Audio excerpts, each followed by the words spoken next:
The most powerful swords in The Lord of the Rings. Explained. LOTR lore. What if the most important thing about Tolkien's swords had nothing to do with how sharp they were? Not their enchantments, not their glow, not whether they could cleave through an orc in a single stroke, or catch the light at a dramatic angle during a battle sequence.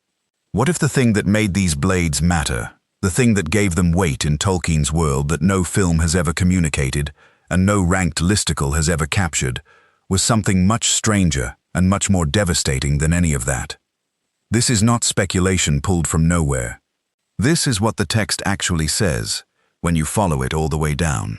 Through the Silmarillion, through unfinished tales, through the appendices, and the letters, and the drafts Tolkien kept returning to across decades of his life, asking the same question in different forms. The question of what makers put into their making. The question of whether a sword can carry memory. The question of whether a blade can want. And once you ask that question, you cannot look at any of these weapons the same way again. Here is what nobody actually tells you when they talk about the swords of Middle-earth. When Gandalf raised Glamdring in Khazad-dûm, when he stood at the edge of the bridge of Khazad-dûm with fire and shadow before him, and a blade in his hand that had been forged before the ruin of a city whose loss Tolkien described as the greatest single catastrophe in the history of the world, was he wielding a weapon? Or was he carrying the last surviving will of a dead king into a battle that king had already fought once and lost? That question is what this is about, and by the time we are done, you will feel it differently than you do right now. Let us start at the beginning, not the beginning of the story, but the beginning of what these blades actually are. The Elvish arts of making were not craft in the way we usually mean the word. Tolkien was precise about this, and precision matters enormously here. In Letter 131, one of the most important documents we have for understanding how his world actually works at the level of metaphysics, Tolkien describes the Elvish impulse towards subcreation as a direct inheritance from Ilúvatar, the same creative power that the Ainur channeled when they sang the world into being. The elves did not simply manufacture objects. They expressed something of themselves into everything they made, particularly in the elder days, when their knowledge was deepest and their grief had not yet accumulated into exhaustion. The word Tolkien used in contexts like this, and it appears in the Silmarillion in various forms, is something close to enchantment, but that word carries the wrong connotations. It sounds like a spell applied from the outside, a coating. What Tolkien meant was closer to the opposite, a quality that emerges from the inside, from the maker's own nature, from the depth of attention and love and purpose they brought to the act of making. This is the cosmological rule that governs everything else in this video. Write it down if you need to. Objects made with sufficient love, skill, and intent carry something of their maker's spirit into the world. Now hold that rule and look at what it means for a blade forged by the greatest Elvish smiths in the elder days, at the height of a civilization whose craft would never be equaled again, wielded by kings in the worst war the world had ever seen, and then buried under centuries of darkness, until a hand reached down and picked it up. The maker's spirit is still in there, and nobody ever left a forwarding address for what to do with it next. Picture this. Gondolin, the hidden city, the last stronghold of the Noldor in Middle-earth, kept secret from Morgoth for nearly 400 years by a combination of enchantment, geography, and the sheer desperate hope of Turgon, its king. The city at its height is not a fortress, not a garrison, not a place defined by war alone. Tolkien describes it as beautiful beyond description, a place of towers and fountains and arts and music, a fragment of the undying lands preserved inside the grinding darkness of the First Age. The smiths of Gondolin work there, at the peak of everything Elvish craft could achieve. They have knowledge passed down from Feanor's line, from the greatest maker who ever lived on Middle-earth, and they pour that knowledge into everything they make, including the weapons they know they will eventually need. They make blades for a king who is already grieving, who has already watched his sister die, who has already glimpsed in the water of a blessed spring the vision of his city's fall, and chosen to stay anyway, to hold as long as he can, to resist the inevitable with every tool his civilization can produce. Turgon wears Glamdring, foe hammer, the king's sword. And when Gondolin finally falls, when Morgoth's armies pour through the mountains in a night of fire that Tolkien renders as one of the most catastrophic events in all of his legendarium, Turgon dies at the top of his tower, surrounded by the ruin of the most beautiful thing his people ever made. But the sword survives, somehow. It survives the sack and the centuries and the long silence of the First Age ending and the Second Age turning and the Third Age grinding toward its own exhaustion, and it ends up in a troll horde in the misty mountains, wrapped in cloth, still sharp, still carrying whatever was put into it by hands that have been dust for 6,000 years. Now pick it up. Now tell me it is just a weapon. The Hobbit gives us the moment of recognition with almost alarming casualness, if you are not paying close attention. Chapter 3. A Short Rest. Elrond of Rivendell examines the blades that Thorin's company recovered from the trolls. And here is the thing about this scene that gets missed every single time. Elrond is not a museum curator. He is not identifying antiques for appraisal purposes. Elrond is one of the oldest beings in Middle-earth. He was born during the First Age. He lived through the War of Wrath. He was present at the last alliance of elves and men at the end of the Second Age. He has more personal experience of history than almost any other character in the legendarium. And when he holds these blades, he recognizes them. He knows them. He knows their names. He tells Thorin and Gandalf that these blades were made in Gondolin for the Goblin Wars, and he identifies them individually. Glamdring for Turgon the King, Orcrist for a hero of the city. Tolkien writes that Elrond was glad that they had found these swords. Not interested, not professionally impressed, glad, as though something that had been lost had come back. Ask yourself what that word means from Elrond. This is a man who has spent 3,000 years watching the things he loved disappear. His wife, taken by the darkness. His people diminishing. The rings of power, a wound that never fully heals. Glad is not a word he uses carelessly. He is glad because these blades are not just blades. They are a connection to a world that is gone, to a civilization that was destroyed so completely that even the land it stood on was drowned in the War of Wrath when Morgoth was finally cast out. Gondolin does not exist anymore. Not as a ruin. Not as a memory of stone. It is under the sea. Everything that was made there, every work of Elvish art at the height of its power, every tower and fountain and song, gone, except these. 2 swords, sitting in a troll horde, and Elrond holds them, and he is glad. Now ask yourself what Gandalf understood when he took Glamdring for himself and carried it forward. Gandalf is a Maya. He is one of the divine servants of the Valar, sent into Middle-earth in diminished form to help steer events toward the defeat of Sauron. He was old before the world had its current shape. He understands the nature of made things at a level no mortal and very few elves could match. When Gandalf chose Glamdring, he was not choosing it because it was conveniently available, or because it happened to be a good size for his grip. He was choosing it because he understood what it was. Because he, perhaps more than anyone else in that room, including Elrond, grasped the full weight of what the blade carried.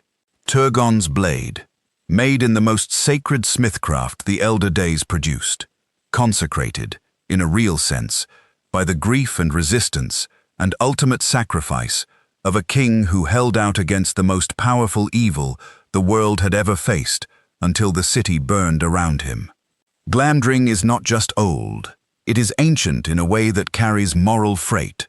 It belonged to someone who chose to stay and fight when he had been shown, prophetically shown, that he would lose. The will embedded in that choice, Tolkien's cosmological rules tell us, is in the blade. Which brings us to Khazad-dûm. But before we get there, we need to understand something else entirely. We need to talk about a sword that makes Glamdring look simple. Anguirel is perhaps the most disturbing object in all of Tolkien's writing. Not because of what it does in battle, though what it does in battle is plenty disturbing on its own, because of what it is. The Silmarillion, in Of Maeglin, tells us this. Eöl the Dark Elf, one of the stranger and more troubling figures in the First Age, forges two blades from iron that fell from heaven. Meteoric iron, star iron, iron that came from outside the world, from the spaces between things, untouched by Morgoth's corruption of Arda's substance because it never touched Arda until it fell. Think about what that means for a moment, in terms of Tolkien's cosmological framework. Morgoth, the first Dark Lord, the template for everything Sauron would later become, had spent uncountable ages before the histories begin corrupting the very matter of the world. He put something of himself into everything, a darkness embedded in substance. Star iron came from outside that corruption. It was, in a meaningful sense, pure in a way that almost nothing on Middle-earth could be after Morgoth's long malice. But then, Eöl forged it. And Eöl was not a simple figure. Pay attention to this next part, because it changes what Anguirel is before it ever leaves its maker's hands. Eöl the Dark Elf is described in the Silmarillion as a smith of great skill, but also as a man of possessiveness, jealousy, and something close to cruelty. He takes Aradhel, a princess of Gondolin and Turgon's own sister, as his wife under circumstances that the text implies are not entirely voluntary. He keeps her in a forest where the light of the sun never fully penetrates. He controls her movements. He controls her life. When she eventually escapes with their son Maeglin, Eöl pursues them, is brought before Turgon, and rather than accept judgment, throws a poisoned javelin at Maeglin that hits Aradhel instead. She dies from the wound. Turgon then executes Eöl by throwing him from the city walls, and Eöl's last words are a curse on his own son.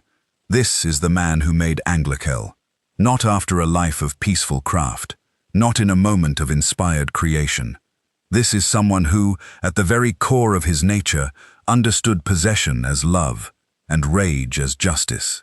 Everything Tolkien tells us about the relationship between makers and their making suggests that a man like this, pouring his skill into a blade of star iron, would leave something of that possessive, consuming nature inside it. He also gave it to Thingol, king of Doriath, as a price for permission to marry Aradhel. Not as a gift, as a payment, as a transaction, for a woman. The blade was born from that exchange. It was made by a possessive man, as currency for ownership of a person, forged from matter that came from outside the world. Is it any wonder it developed a will of its own? The Silmarillion tells us that Melian, Thingol's wife and a Maya of extraordinary power, perceived the nature of Anguirel immediately. She said that there was malice in it, the dark heart of its maker. She did not say the blade was simply well-crafted or dangerous. She said it had a heart, a dark one, and she told Thingol this before he ever used it. He accepted it anyway, because it was an extraordinary blade, and because Thingol was not always as wise as his position required. This is a pattern in the Silmarillion that repeats itself in different forms across multiple characters. The recognition of danger that does not translate into refusal because the thing being offered is too beautiful or too powerful to put down.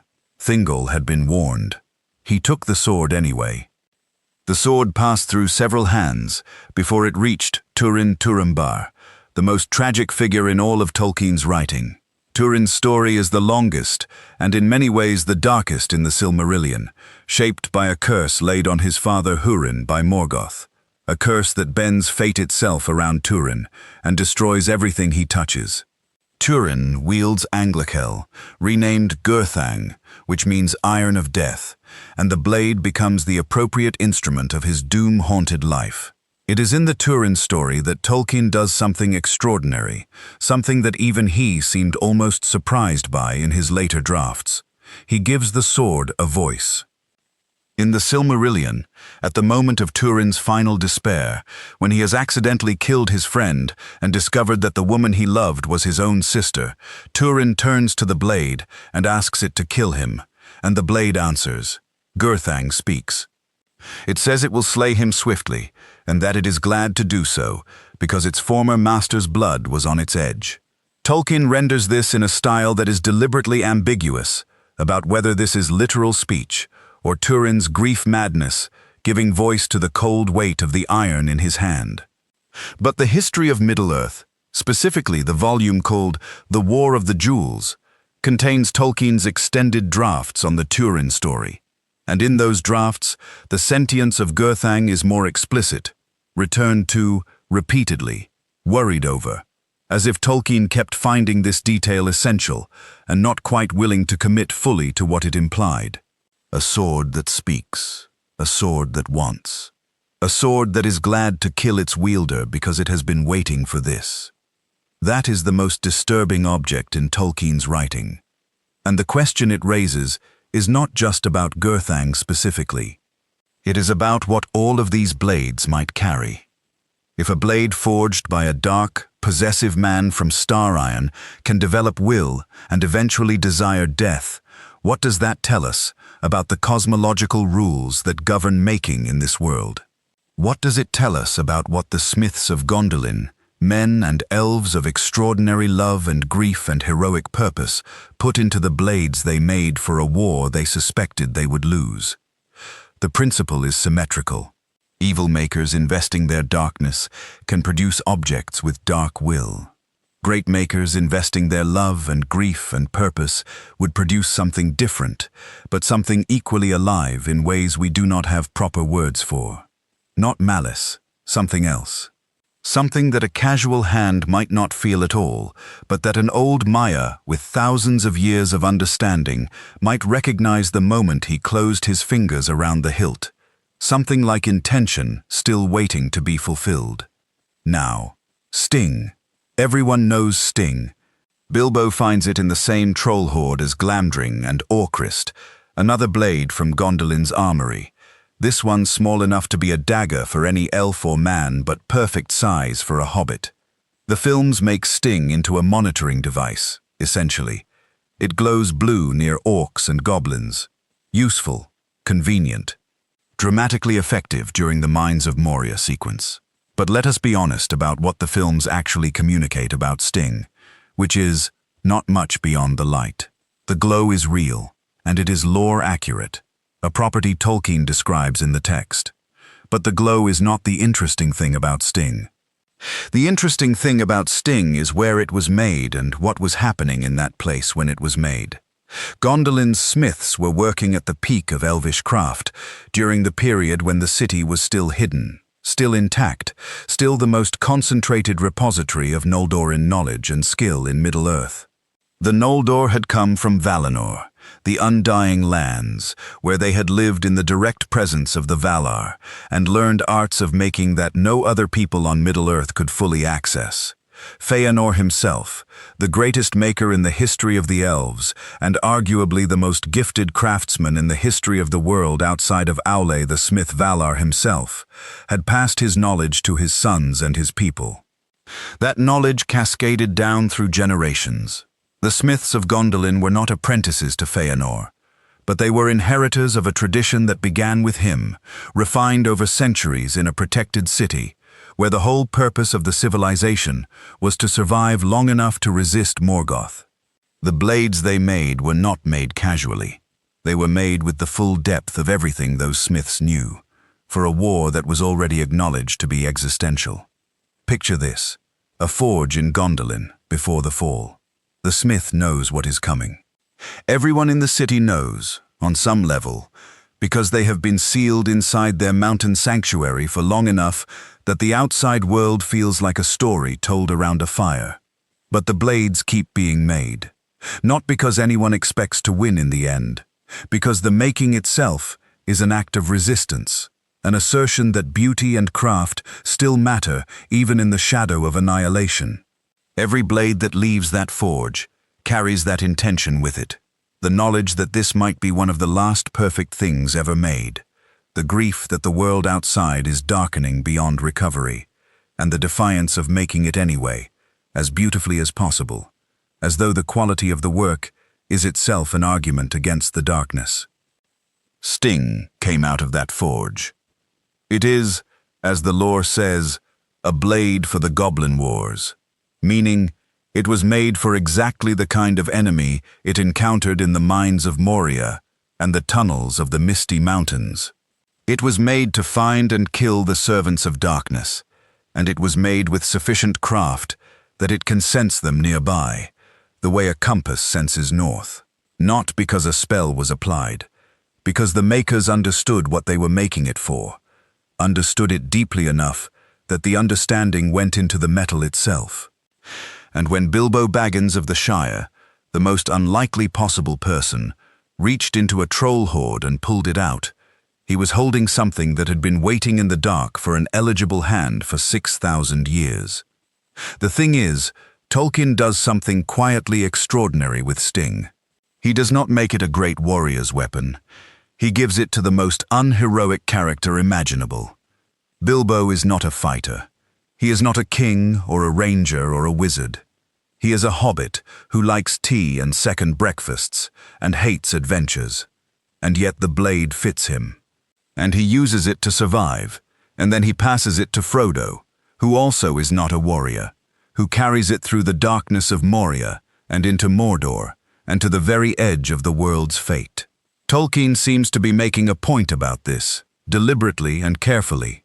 The blades of Gondolin do not require greatness in the conventional sense. They require the right kind of person, someone whose nature aligns with the intention embedded in the making. Perhaps not courage in the martial sense, but the willingness to keep going in the dark when there is every reason to stop. Bilbo and Frodo both have that. And Sting, small and bright and alive to the presence of evil in a way its wielders can rely on absolutely, serves them both without ever failing. Which brings us back to Gandalf, and Glamdring, and the Bridge of Khazad-dûm. But first we need to understand something about the third category of sword in this world, the swords made not in the elder days but in the aftermath of them, by men who learned craft from elves, and made something new from what they learned. Narsil is the sword of Elendil, king of Arnor and Gondor. Elendil was a Númenórean, which requires some explanation, because Númenor is not just a political entity in Tolkien's world, it is a theological one. The Númenóreans were the descendants of the survivors of the First Age, men who had sided with the elves against Morgoth, and as a reward, they were given an island continent closer to the undying lands than any other mortal people had ever been permitted to live. They were tall, long-lived and extraordinary craftsmen, partly because of their own heritage, and partly because the elves of Erisea, the island nearest Valinor, came to them and taught them arts that no other men on Middle-earth could access. The Silmarillion tells us in Of the Rings of Power and the Third Age that the Númenóreans in their great days were the closest men have ever come to elvish grace and skill. Their making was not equal to the making of Gondolin at its peak, but it was not ordinary craft either. It was mortal craft, elevated by everything it had inherited from an older and wiser tradition. Elendil's sword, Narsil, was made in this tradition. Its name means something important, in the way that all names mean something important in Tolkien's world, where names are not arbitrary labels, but descriptions of essential nature. Narsil, red and white flame. The Silmarillion's appendix on languages tells us that this name refers to the light of the sun and moon combined, which is not a coincidence and is not decorative. Elendil came to Middle-earth as a king in exile.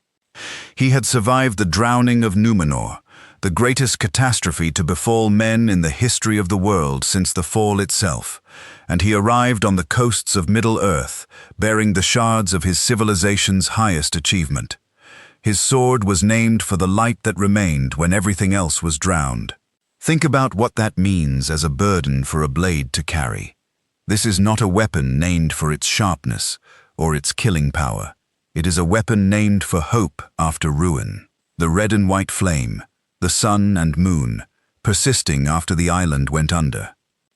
Elendil carried Narsil through the war of the last alliance of elves and men, the great campaign at the end of the Second Age when Gil-galad, the last High King of the Noldor, and Elendil united their forces against Sauron. They besieged Barad-dûr for 7 years, which is its own astonishing fact. 7 years! Imagine the weight of a siege 7 years long, the grinding attrition of it, the slow horror of watching your forces dwindle against an enemy who has had millennia to build his defenses. Eventually, Gil-galad and Elendil confronted Sauron directly, on the slopes of Mount Doom, and both of them died in the fighting. Elendil fell, and Narsil broke beneath him, and then Isildur, his son, took the hilt shard of the broken sword and used it to cut the One Ring from Sauron's hand, ending the Dark Lord's ability to physically manifest in the world. The shards of Narsil then sat in Rivendell for 3,000 years. 3,000 years. Not displayed, not destroyed, kept, preserved by Elrond with the same careful attention he gave to other things that were too important to lose, even when they seemed to have no present purpose. And here is the thing about those 3,000 years that the films completely miss in their rush to get to the dramatic reforging scene. The shards were not waiting to be repaired. They were waiting to be needed again. Those are not the same thing. A broken sword that can be repaired is a practical problem. A broken sword that has to wait for its purpose is a theological one. And Tolkien seems to have understood the distinction, because the appendices tell us that Elrond did not commission the reforging of Narsil the moment Aragorn came of age, or the moment it seemed politically useful, or the moment Sauron's threat became clear. He did it at a specific moment, when the Company of the Ring was assembled and leaving Rivendell, when the quest to destroy the One Ring had been formally undertaken. The timing was deliberate. The reforging was timed to the moment when the blade's purpose could be resumed. Anguirel, Flame of the West, is not just a refitted weapon. It is a continuity claim. The appendices make this explicit in a way that goes well beyond military symbolism. The appendix on the House of Eorl and the Kings of the Mark confirms that for men of Middle-earth, the legitimacy of Aragorn's kingship was inseparable from the blade. Not because a sword makes a king in some abstract medieval sense. Because this specific sword, broken in this specific battle, against this specific enemy, was the marker of a threshold that had to be crossed and then crossed again. Narsil broke when Sauron was defeated. Anguirel, its reforged form, would be raised when Sauron had to be defeated again. The blade is a narrative argument about the cyclical nature of the struggle against evil. It says, "We have done this before. We will do it again. The sword that ended the last age is the sword that will end this one. The continuity is the point." And Aragorn understood this. The scene in the films where he draws Anguirel and shows it to Sauron in the Palantir of Orthanc is in the book too, and Tolkien writes it as a deliberate tactical and spiritual provocation. Aragorn reveals himself to Sauron not with an army, but with a blade. The message is precisely its identity. This is Narsil. You know this blade. The last time you saw it, it cut your finger off. Think about what comes next. That is not a sword. That is a memory that Sauron cannot escape. Picture this. Sauron, in the moment he sees Aragorn's face in the Palantir and the glint of that blade. He has been patient for 3,000 years. He has rebuilt his strength slowly, carefully, keeping his eye on the ring and on the bloodlines that might still threaten him. He knows about Isildur's heirs. He has always known. But knowing it abstractly and seeing the blade, that specific blade, is a different thing, because Sauron remembers the weight of it against his finger. He remembers the moment when his physical form was destroyed, and his ring was taken, and everything he had built in the Second Age collapsed. And he remembers it through the specific instrument of that destruction, the hilt shard of Narsil, cutting through the divine corruption he had poured into gold. And now it is whole again, reforged, in the hands of a man who is looking directly at him. The fear Tolkien describes in Sauron at this moment is not just strategic. It is something older, something embedded in the scar of his greatest defeat. The blade remembers him, and he knows it. Now we need to go back to a sword we have been circling, a sword that most viewers of this video will never have thought about at all, because it belongs to a story that exists only in the Silmarillion and its extended texts, a story that the films have never touched and that most people who love Tolkien's films alone will never encounter. But it might be the most important sword in the entire legendarium for understanding what swords actually are in this world. We have talked about Anguirel and Gurthang already, the sentient blade, the iron of death. But we have not yet talked about what Turin's relationship with that blade actually tells us about the mechanics of making in Tolkien's world at the deepest level. Because the thing about Gurthang is not just that it spoke. It is why it spoke, and who it was speaking to, and what the act of speech itself represents in terms of Tolkien's cosmological framework. Tolkien's letters, particularly letter 131, establish that the relationship between maker and made object is not passive. The maker does not simply deposit skill into an object and then step away. The object remains, in some sense, connected to the maker's nature, which means it is also connected to the maker's fate. Eöl is dead by the time Turin wields Gurthang, but the things Eöl put into the blade, his possessiveness, his darkness, his capacity for possessive love that ultimately destroyed what it claimed to cherish, those are not dead, they are in the iron, and they find expression through the wielder, shaping his fate in ways he does not fully understand and cannot resist. Turin is already cursed, the curse of Hurin hanging over everything he touches. But the blade he chooses amplifies that curse in ways that might have been different with a different weapon. Gurthang does not cause Turin's downfall, but it participates in it. It is a collaborator in his tragedy, an instrument that has its own appetite for the kind of destruction it was born into. The sword asked to be broken, once. When Turin believed he had killed his friend Beleg with it, accidentally, in a moment of mad grief, he threw Gurthang away and refused to take it up again. He spent time without it, and in that time, things were different. Not good. Turin's story is never good for long, but different. The blade's particular gravity was not pulling at him. When he took it up again, the trajectory resumed. When Tolkien was working through the extended Turin drafts, collected in The War of the Jewels, this pattern was something he returned to in his notes repeatedly. The question of whether the sword's nature actively shaped its wielder, or whether the wielder's own curse would have found the same destination regardless. He never fully resolved it, and the ambiguity is the point. It is the same question that hovers over every powerful made object in this world. How much of what happens is the wielder's choice, and how much is the weight of what they are carrying? It is the same question, posed differently, that the One Ring makes you ask about every person who touches it. And that parallel is not coincidental, because in letter 131, Tolkien also describes the One Ring as the supreme example of an object into which a maker has poured his nature, his will, his power, his very essence. Sauron made the ring to extend and amplify himself, to be a conduit for his domination of others. It is, in Tolkien's cosmological system, the ultimate expression of the principle that makers invest themselves in their making. The ring is Sauron's will made metal, which means the principle that made the ring also made Gurthang, also made the blades of Gondolin, also made Narsil. The same cosmological law governs them all. Sauron simply pushed it further than anyone else, further than should be possible, further than is safe, and in doing so he created something that contained too much of himself to be controlled by anyone else without destroying them. Because you cannot wield someone else's will without that will eventually wielding you. This is what the rings of power teach us about all made objects in Tolkien's world, not just the One Ring.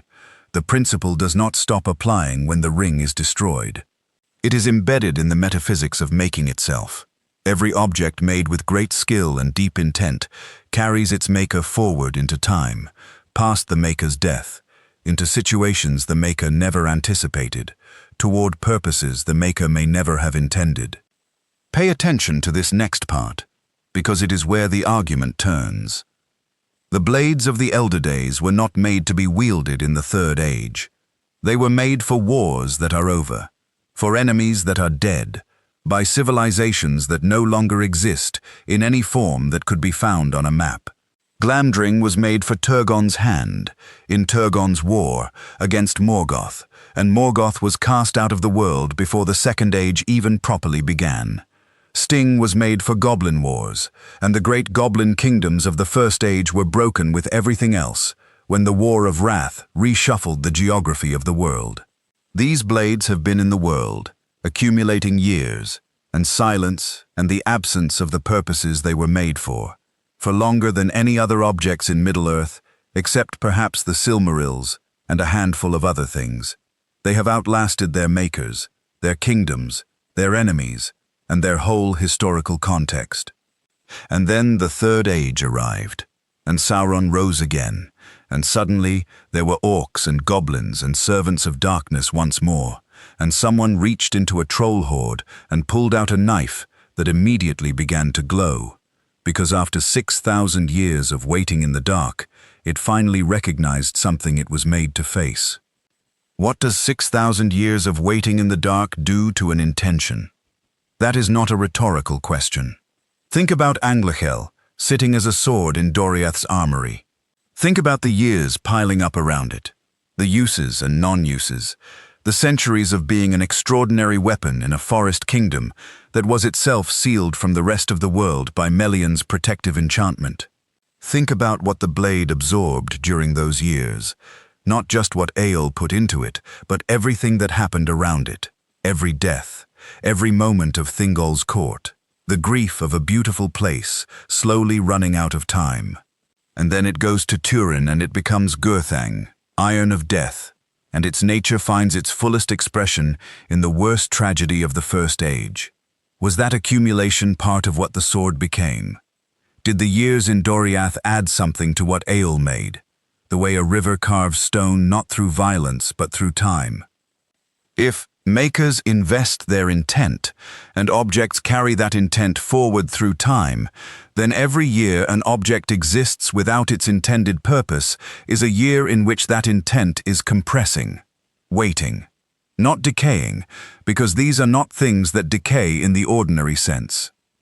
The Silmarillion tells us that the blades of Gondolin were still sharp and keen when Elrond examined them, thousands of years after they were made. The physical properties did not diminish. Why would the metaphysical ones? If anything, the case is the opposite. Time, in Tolkien's world, does something to things that carry intent. It deepens them. It concentrates them.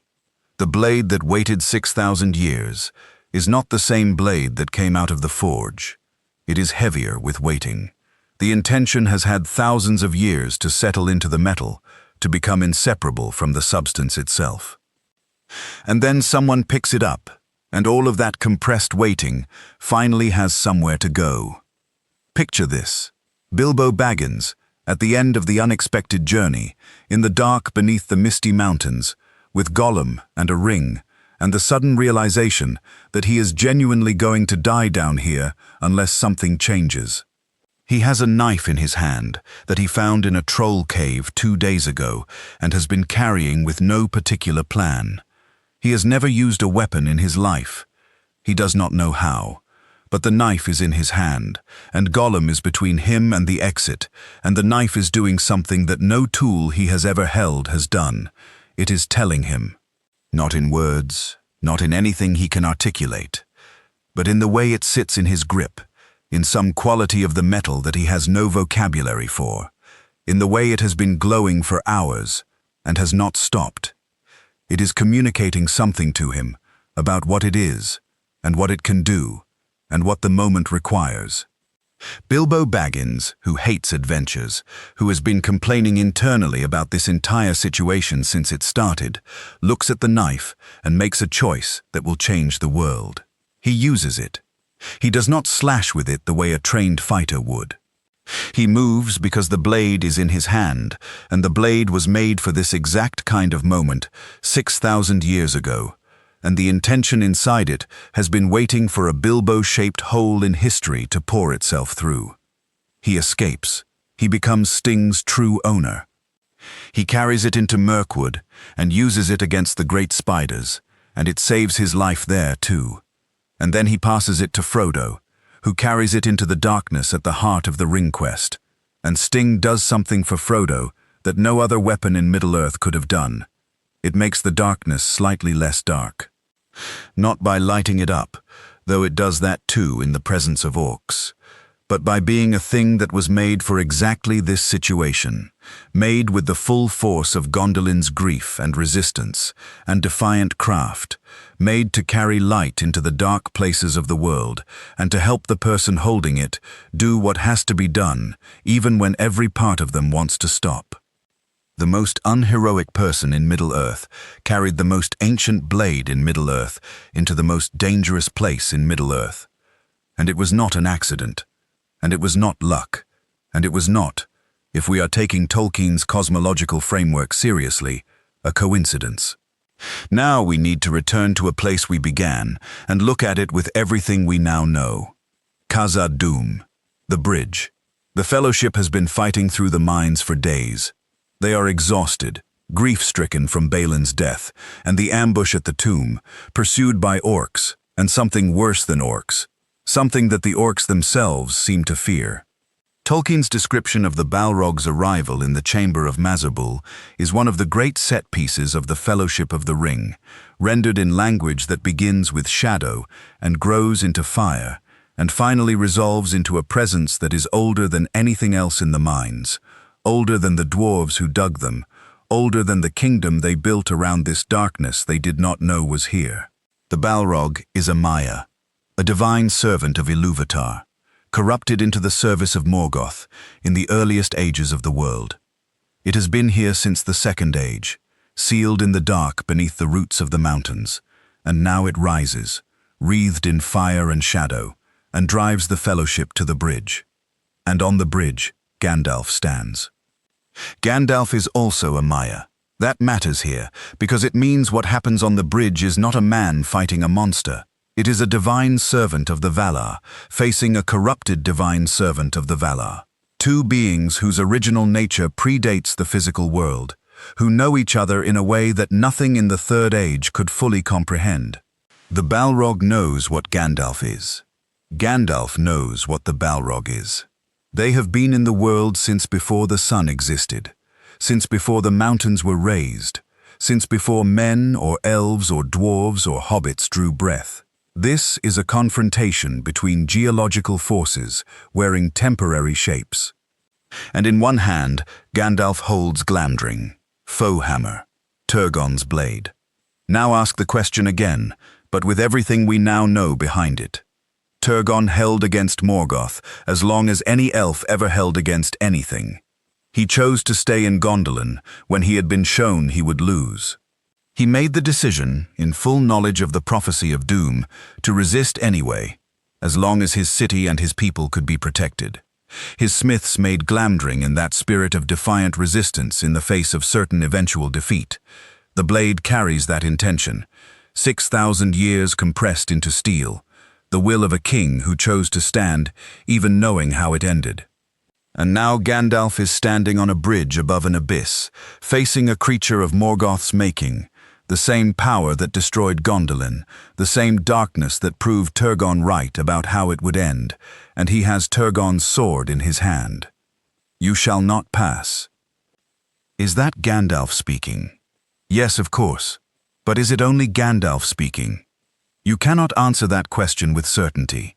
Tolkien does not give us certainty here, and I think he knew exactly what he was doing by not giving it to us. But what the text gives us, and what the cosmological framework confirms, is this. Glamdring was made by a people who chose resistance in the face of annihilation, carried by a king who embodied that choice. And it has been in the world for 6,000 years, waiting for a moment worthy of the intention it was made with. Gandalf on the bridge of Khazad-dûm is that moment, not because a wizard picked up an old blade and said something dramatic, because the blade, if Tolkien's rules are real, if the principle that makers invest their spirit into their making is genuinely operative in this world, had been waiting for exactly this confrontation. A servant of the Valar facing a creature of Morgoth's corruption. The fight that Gondolin always was, light against the shadow, resistance against annihilation, the refusal, at the last possible moment, to simply let the darkness win. Turgon's will, embodied in his blade, in Gandalf's hand. 6,000 years, one moment. That is not just a weapon. That is history, trying to finish something it started in a world we will never fully see. We should talk, before we reach the end of this, about something that gets very little attention in any discussion of Tolkien's swords, and that is the question of what happens to these blades after. Not just during the great moments of use, not just in the confrontations and the battles, but afterward, when the story is over, and the heroes are gone, and the world has moved on into whatever comes next. Because Tolkien was not just writing about the moment of use, he was writing about the whole arc, and the whole arc of these blades is deeply, specifically, intentionally tragic. Glamdring survives. Tolkien does not tell us what happens to it after the War of the Ring, but Gandalf sails into the west with the other ring-bearers at the end of the story, and we can presume the blade goes with him or is left behind, in which case it would continue to exist in a Middle-earth that is slowly passing out of the age of myth into the age of ordinary history. The age of the dominion of men, an age in which blades forged in Gondolin would have no context, no enemy they were made for, no war that required their specific and ancient properties. They would become antiques, objects in display cases. Things that scholars would study and wonder about without having any framework to understand what they actually were. Gurthang was broken, at its own request, after killing Turin. It asked Turin to kill him swiftly. It did. And then Tolkien tells us it was shattered. A blade that had waited through all the tragedy of the First Age for its ultimate purpose, and that purpose was to kill the person it had been closest to, the person it had shaped and been shaped by, and then to be destroyed. The ending of Gurthang is the ending of a relationship, the terrible conclusion of a bond between a cursed man and a sword that had its own doom written into its making. The blade gets what it wanted, and then it is gone. Is that triumph? Is that horror? In the Turin story, those words lose their distinction. It is simply what happened, awful and inevitable, and probably already written somewhere, in the intention that Eöl poured into Star Iron before he was executed in Gondolin. Sting. Frodo passes Sting to Sam after the events in Shelob's lair, believing himself to be dead. Sam carries it briefly, then returns it when Frodo is rescued. At the end of The Lord of the Rings, Frodo sails into the west, and presumably takes Sting with him, the same way Bilbo took the mithril coat to Rivendell after Erebor. A blade that was made to find darkness and illuminate it, carrying the person who used it to find the ring and see the quest through to its end, going into the west where there is no more darkness to find. What does Sting become there? A relic, a trophy, perhaps a comfort, something that glows gently in a hand that knows what it cost to carry it. The purpose finished, the blade at rest. If that sounds like peace, it is also unmistakably a kind of ending. A tool without a task is a memory, and Tolkien's world is full of memories that outlast everything they were made for. Anguirel is the blade that stays.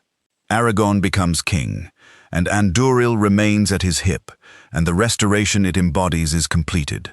The cycle of Narsil's breaking and Anguirel's reforging resolved in the coronation at Minas Tirith and the beginning of the Fourth Age. This is the one sword whose story ends in something close to fulfillment. Narsil was named for the light that persists after ruin. Anguirel, flame of the west, burns at the side of the king, who restores what Númenor started, and the War of the Last Alliance almost finished. The hope the blade was named for is vindicated. The light named in the sword's original making, the sun and moon together, the light that was not drowned when Númenor went under, survives into an age that needs it. Anguirel is the blade whose story does not end in tragedy, and it is worth noting that this is the one blade in the story that was not made in the Elder Days, not steeped in the specific grief of the Silmarillion's darkness, but made by men who had learned from elves and who forged a sword and named it for hope, not for war. Maybe there is something to that. Maybe what you name a thing, in a world where names are descriptions of essential nature, shapes what it becomes. And now we are at the place where the argument becomes something larger than the argument. Because here is what all of this adds up to, and it is something that no ranking of Tolkien's most powerful swords has ever captured, and it is something that the films, for all their visual grandeur, could not have shown you, even if they had tried. The swords of Middle-earth are not artifacts. They are not props. They are the compressed memory of dead civilizations, carrying the intent and grief and love and darkness of the makers who forged them into situations those makers could never have imagined, serving purposes that were not planned, finding hands that were not expected, and finishing, one slow and painful resolution at a time, the stories that the First Age started and never finished. They are time-made metal. They are the refusal of the past to simply let go of the present. They are the proof, in Tolkien's world, that nothing made with genuine care and genuine power ever fully stops being what it was made as. It just waits. Sometimes for a very long time. Sometimes for 6,000 years in a troll horde. But it waits. And eventually someone who is exactly the right shape for that waiting reaches out and picks it up. And the intention finally has somewhere to go. Tolkien understood this about making because he was a maker. He was a man who spent the better part of his adult life pouring his own grief and love and intention into a world that he knew he would never finish. A legendarium that grew larger than any single life could contain, with histories and languages and genealogies and cosmological rules that went deeper than any story required them to go. He wrote the Turin story and returned to it across decades, worrying over the sentient sword, not because it was a fun narrative device, but because it pointed at something he believed was true about what great making does and what it costs and what it leaves behind. He named Narsil for light that persists. He made Bilbo find Sting, and made Sting fit a hobbit's hand, and made the quest of the ring ultimately dependent on a blade that nobody would have put on the list of world historically important weapons if you had asked at the start of the story. He made Glamdring survive the destruction of everything that made it meaningful, and placed it in the hand of the one being in the Third Age, old enough to understand what he was carrying. He was not writing about swords. He was writing about what makers leave in their making, and how long it lasts, and what it costs to carry it. Here is the question again, but hear it differently now. When Gandalf raised Glamdring on the bridge of Khazad-dûm, was he wielding a weapon?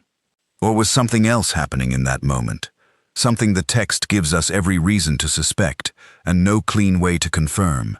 The 6,000-year-old intention of a dead king, compressed into the metal of his blade, finally finding the confrontation it had always been building toward, finally having a mouth to speak through, even if that mouth spoke only in the language of fire and shadow, and a voice that said, with the whole weight of Gondolin's grief behind it, that this is where you stop. You cannot answer that question with certainty. I cannot answer it with certainty. Tolkien could not, or would not. And I think the refusal was intentional, because the answer that matters is not the factual one.